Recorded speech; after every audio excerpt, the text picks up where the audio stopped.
Archer Aviation is partnering with United Airlines for an air taxi network in New York City, offering short flights between Manhattan and nearby airports using their eVTOL aircraft. This move aims to expand Archer's presence in the urban air mobility market and attract investors interested in sustainable transport systems. This also follows a partnership with Ethiopian Airlines for international expansion of their air taxi services. In addition, there's the continued trend of overall progress towards launching its midnight electric aircraft for commercial use, which could create a sizable market opportunity. Archer recently showcased their midnight aircraft at an event with officials from United Airlines and the New York City Economic Development Corporation in attendance, indicating potential interest in air taxis.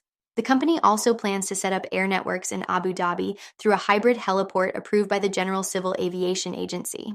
Archer already secured design approval from the General Civil Aviation Agency, GCAA, for the conversion of Abu Dhabi Cruise Terminal's helipad into a hybrid heliport, capable of accommodating both helicopters and eVTOL aircraft.